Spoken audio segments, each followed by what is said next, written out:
नेपालमा आफ्नै व्यवसाय सुरु गर्ने सोच धेरैको हुन्छ, तर कहाँ जाने कसरी गर्ने यो दर्ता प्रक्रिया अलि अल्मलिने खालको छ नि, होइन? हो नि, एकलौटी खोल्ने कि साझेदारीमा जाने कि कम्पनी नै बनाउने, यो सुरुको निर्णय नै एकदम महत्त्वपूर्ण हुन्छ। त्यही त, आज यसमै अलि प्रश्न पारौँ न, कहाँ दर्ता गर्ने, के फाइदा बेफाइदा छन्, होइन? हुन्छ, सुरु गरौँ सबैभन्दा सरल मानिनेबाट।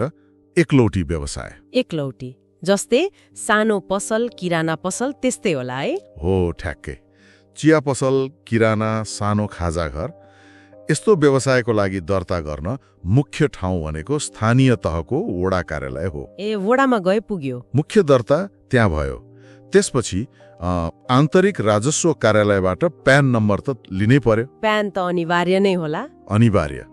अनि व्यवसायको प्रकृति हेरेर, जस्तै केही उत्पादन गर्ने वा अलि ठूलो व्यापार गर्ने हो भने कहिलेकाहीँ वाणिज्य विभाग वा घरेलु तथा साना उद्योग विभागमा पनि दर्ता गर्नुपर्ने हुन सक्छ। ए, यसको फाइदा त सबै निर्णय आफै गर्न पाइयो, होइन? सजिलो पनि भयो। हो, पूर्ण नियन्त्रण, प्रक्रिया पनि अरूभन्दा सरल। तर एउटा मुख्य बेफाइदा छ। के होला? त्यो दायित्वको कुरा हो। कानूनले मालिक र व्यवसायलाई एउटै मान्छ के? मतलब व्यवसायले ऋण तिर्न सकेन भने मालिकको व्यक्तिगत सम्पत्ति पनि तानिन सक्छ, घर जग्गा पनि।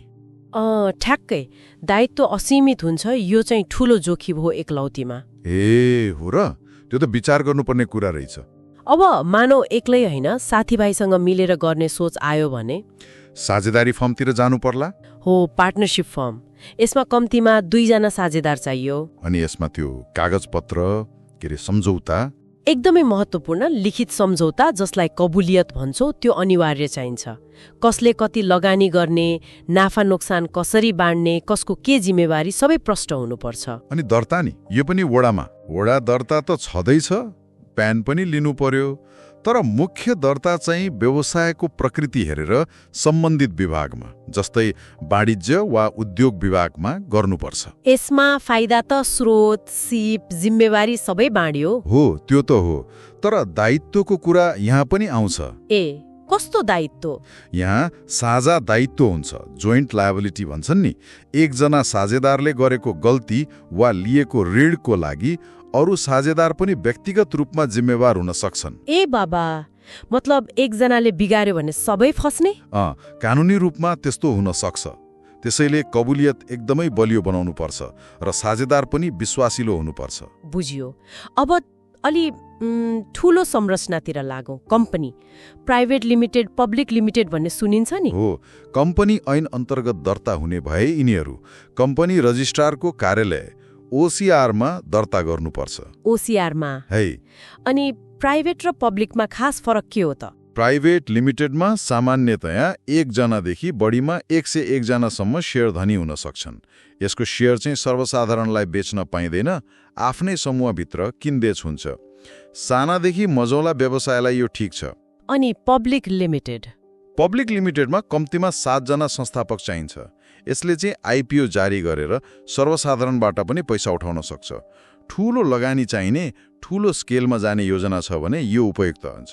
तर यसमा कानुनी पालना गर्नुपर्ने नियमहरू अलि बढी र कडा हुन्छन्। ए, तर कम्पनीको सबैभन्दा ठूलो फाइदा त त्यो सीमित दायित्व भन्छ नि, हैन? त्यसले कसरी काम गर्छ? हो, त्यो नै मुख्य आकर्षण हो। कम्पनीको छुट्टै कानुनी अस्तित्व हुन्छ, मतलब सेपरेट लिगल एन्टिटी। कानुनको नजरमा कम्पनी आफैमा एक व्यक्ति जस्तै हो, मालिक भन्दा फरक। ए, कम्पनी र मालिक फरक हो। कम्पनीले आफ्नै नाममा सम्पत्ति राख्न, सम्झौता गर्न, मुद्दा हाल्न वा खेप्न सक्छ। र सबैभन्दा महत्त्वपूर्ण, यदि कम्पनी डुब्यो वा ऋण तिर्न सकेन भने शेयर धनीको व्यक्तिगत सम्पत्ति सुरक्षित रहन्छ। जति शेयर हालेको हो त्यति मात्रै जोखिम। ठ्याक्कै, यसलाई नै सीमित दायित्व वा लिमिटेड लायबिलिटी भनिन्छ। यही कारणले लगानीकर्ताहरू आकर्षित हुन्छन्, ब्याङ्कले ऋण पत्याउँछ र व्यवसायलाई विस्तार गर्न सजिलो हुन्छ। बुझ्यो। यो त ठूलो फाइदा रहेछ। त्यसो भए जुनसुकै दर्ता गरे पनि वडामा चाहिँ दर्ता गर्नै पर्ने भयो, हैन त? हो, स्थानीय तहमा व्यवसाय सञ्चालनको अनुमति लिन वडा दर्ता अनिवार्य छ। यसले पछि प्यान लिन, ब्याङ्क खाता खोल्न पनि आधार दिन्छ। अनि वार्षिक रूपमा वडामा व्यवसाय कर तिर्नुपर्छ। भाडामा हो भने बहाल कर र सम्झौता पनि चाहियो। अनि प्यान र भ्याट नि? प्यान त सबैलाई चाहियो भन्नुभयो, भ्याट चाहिँ? प्यान त अनिवार्य नै भयो। बिल काट्न, ब्याङ्क कारोबार गर्न, आयकर तिर्न यो नभई हुँदैन। कानूनले नै तोकेका भ्याट लाग्ने वस्तु सेवाको कारोबार गर्नेले दर्ता गर्नुपर्छ। भ्याट चाहिँ कारोबारको सीमा नागेमा मात्र अनिवार्य हुन्छ। सीमा कति छ त्यो? अहिलेको नियमअनुसार वस्तुको कारोबारमा वार्षिक 50 लाख र सेवाको कारोबारमा वार्षिक 30 लाख रुपियाँ भन्दा बढी भएमा भ्याटमा जानुपर्छ। भ्याटमा गएपछि के फाइदा नि? भ्याटमा दर्ता भएपछि तपाईले भ्याट बिल जारी गर्न पाउनुहुन्छ, ग्राहकबाट कर उठाउनुहुन्छ अनि आफूले खरिद गर्दा तिरेको भ्याट फिर्ता दाबी गर्न पाउनुहुन्छ, जसलाई इनपुट ट्याक्स क्रेडिट भनिन्छ। त्यो फिर्ता पाइन्छ? हो, त्यो व्यवस्था छ। तर भ्याट भनेको अप्रत्यक्ष कर हो। खासमा तिर्ने त अन्तिम उपभोक्ताले हो, व्यवसायीले त सरकारको लागि सङ्कलन गरिदिने मात्र हो। भनेपछि प्यान आम्दानीसँग जोडियो, भ्याट बिक्री वा उपभोगसँग? मोटामोटी त्यही हो। ल, त्यसो भए आजको कुराकानीबाट के बुझियो भने आफ्नो व्यवसायको आकार, योजना, कति जोखिम लिने, कतिजना मिलेर गर्ने हो, यी सब हेरेर संरचना, एकलौटी, साझेदारी वा कम्पनी छान्नु पर्यो। हो। अनि संरचना अनुसार दर्ता गर्ने ठाउँ फरक पर्यो, वडा, विभाग, ओसिआर। तर वडा दर्ता र प्यान चाहिँ सबैलाई चाहियो, भ्याट चाहिँ कारोबार हेरेर। बिल्कुल सही। सही संरचना छनौट गर्नु नै सफल व्यवसायको पहिलो खुड्किलो हो भन्दा फरक पर्दैन। एकदम।